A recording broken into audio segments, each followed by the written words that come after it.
the ways to promote your product, the most effective is word of mouth. 92% of us rely on the recommendations of our friends. Word of mouth is the most powerful form of marketing. Nothing influences people more than a recommendation from a trusted friend. Word of mouth. And we'd love you to be a trusted friend, just like Stacey Howard. She is owner of the Mockingbird Lounge, a second-hand bookstore and cafe down at Glenelg. Hello, Stacey. Hi, Sonia. Great to talk with you again. Now, Stacey, you have a lot of people coming in and out of your cafe who are busy reading books. It's getting into that kind of weather again too, isn't it, where you can just sit? Oh, yeah. Yeah. And we've had Easter holidays, lots of good reading days. Indeed, indeed. So let's get straight into some of your recommendations. And, of course, we'd love to supplement that with your own as you listen to this. Give us a ring if you've got a book that you would like to recommend. Stacey, what first book would you like people to be thinking about today? So one of our latest additions to our book club offering is Lessons in Chemistry by Bonnie Garmus. I left science at school. Stacey? Oh, yeah, me too. Yeah, me too. Chemistry, exactly. Maybe that's what attracted me to it, or the colourful cover, but it's not an author I'd heard of. I picked it up just because of the title and the cover, which, that's a good way to choose a book, I believe.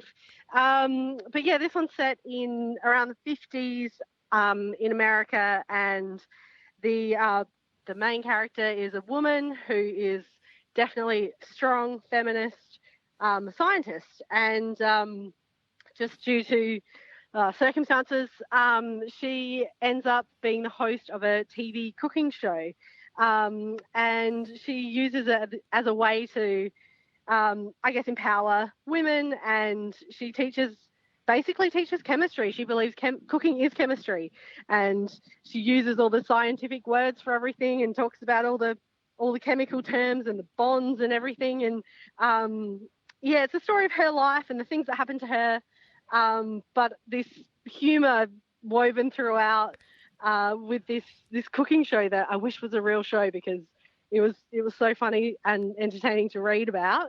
And the story just overall was really charming and clever and different and sad as well. It was lots of things happened to her in life, but it was just overall like a really, really nice, good read. She does hit the nail on the head, though, doesn't she? I mean, cooking is basically a science class. There's no doubt about it. The things that happen are scientific, and that's why it's so important that you get things right or wrong, or the ratios right, and that sort of thing. That's right. She didn't dumb it down to her audience. She had faith that they would, follow with her when she was speaking in scientific language and using all the correct terms, and it empowered the women to feel like they could achieve things, and it was bigger than just the chemistry, but it was a metaphor, I guess, for their lives. Indeed. All right. Well, the book is called Lessons in Chemistry by Bonnie Garmus. Now, Brenton's given us a ring from Hamley Bridge. What have you had your nose in lately, Brenton? Oh, Sonia, I've got to tell you, as an 891 listener, I was listening to Richard Feidler one day interviewing Warren Brown about a book he'd written about Harold Lassiter and Lassiter's Gold, the infamous fabled. That Lassiter. And it is the funniest. Well, the interview was so funny I had to go out and buy the book. The book is even At least you didn't buy the company or the gold. Well, talk about this guy. This guy just conned everybody. He did just a few points. He sent the Prime Minister an invoice for thousands of pounds for the design of the Sydney Harbour Bridge, because he decided he'd designed it and it was stolen from him. He got the Labor Union to fund his trip to the Central Australia. He got the governments involved. He got these people, aircraft, outback cars that shouldn't have been in the outback that got bogged. You just can't go a page without laughing. Is that right? It was a serious venture, but it was just ridiculous. And the funniest thing at the end is that they wanted a guarantee. So the people funding this said, listen, if something happens to you, what happens? Well, I'll put the coordinates of the reef in the bank, and if something happens to me, you can get them back. Well, Harold Lassiter did disappear at some stage. So they went to the bank and said, look, Mr. Lassiter's died. We need those papers. They said, well, you have to produce the body. So then, I don't know how they managed, they produced remnants of the body. So Go figure that one.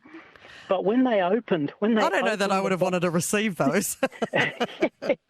But when they opened the box, the coordinates were just a bunch of numbers written in invisible ink, so the old lemon juice. Yeah. And they didn't make any sense. Oh, It Brendan, was sounds you've like gotta you read really it. enjoyed that book. Thank you for that. It's called Lassiter's Gold, and I believe it's by Warren Brown. Stacey Howard is with us. What was your next recommendation in word of mouth today, Stacey? Okay, the next is The Good Wife of Bath by Karen Brooks. This is a huge, epic book. It's a brick of a book, but it was. I really loved this one.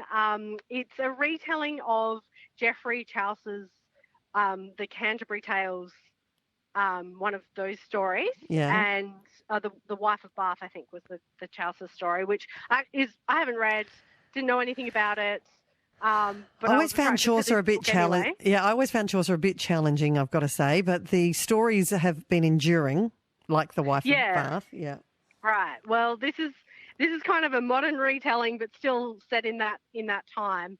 And I guess I like historical fiction. It was similar to Kate Grenville's Roommate of Leaves that I talked about last time, where kind of like a retelling of a woman from history, but giving her a bit more power, a bit more spunk, I guess. And you follow her story through all her 5 husbands, I think it is, and it's a very entertaining and also has all that dark sort of humour, while being a really interesting story of the time and what it was like for like a 14-year-old girl to get married off to an old farmer. Yeah, sounds wrong nowadays too, doesn't it? Yeah.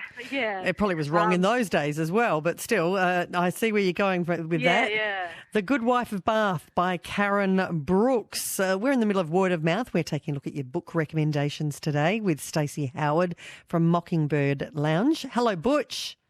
Good afternoon, Sonia. How are you? How's the lovely Point Turton going today? Well, I'm at Sickley Park today, so it's bloody not going that well, Okay. is it? All right. You don't know as well as I don't, but you're normally in Point Turton, aren't you? No, certainly, yes, Yeah. yes. What are you recommending book-wise today?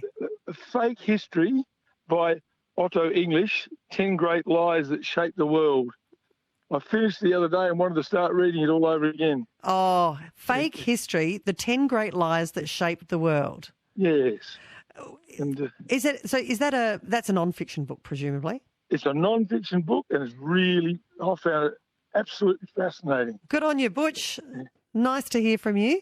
Linda on the text line says, I've just finished reading The Space Between the Stars by our own Indira Naidu. Just a lovely read.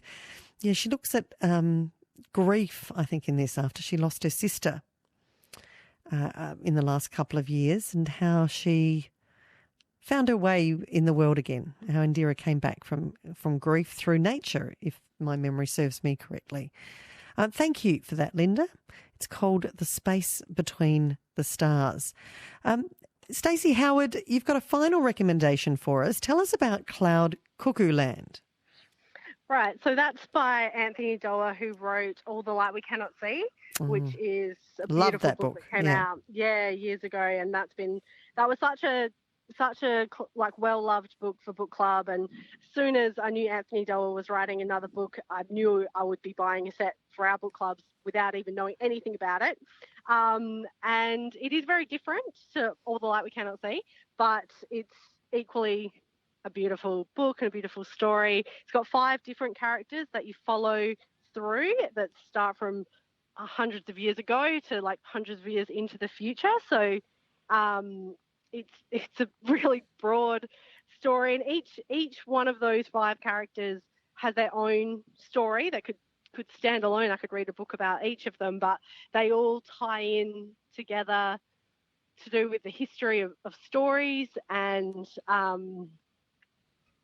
it's fascinating, actually. It's a very different style of story where you've got those 5 separate stories, and I really particularly liked one character, and I always wanted to get back to her story, so I read the book so quickly because I was like racing through all the other ones to get back to the her. one I was- Yeah. and then so I would love to read it again and take my time a bit more with it, because it was a really broad book with so many elements to it, but Well, all brought together really beautifully. There's some beautiful recommendations there. Thank you so much for joining us today on Word of Mouth, Stacey. Stacey Thanks for Howard having me.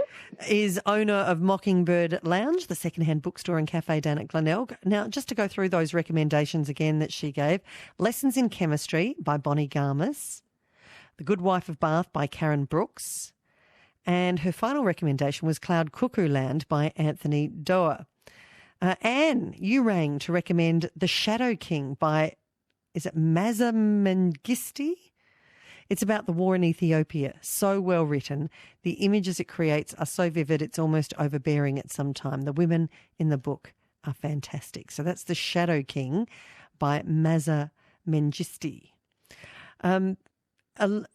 Alicia has recommended these: The Elegance of the Hedgehog by Muriel Barbary. Doesn't tell us what it's about, so you'll just have to take Alicia's word for it. But also, she's got a couple of favourite authors. Well, a favourite author, Elizabeth Strout. She says anything written by Elizabeth Strout. For example, Olive Again or O. William. And this texter says, I've just finished reading The Yield. That's by Tara June Winch. Absolutely brilliant. It contained Wiradjuri language and told the harrowing history of just one group of Indigenous Australians. It truly opened my eyes up further to what Indigenous Australians have had to endure since colonisation. Every Australian must read this book. So the name of that book again was The Yield by Tara June Winch. And Lyndall, you say, I've just finished reading the book Monster About by Leonard Lawson. No, Monster, let me get that right. The book's title is Monster About Leonard Lawson by Daniel Best. That's the author. A great Australian true crime read. Fantastic. All right. 1300 222 891. Hopefully you've found some fantastic recommendations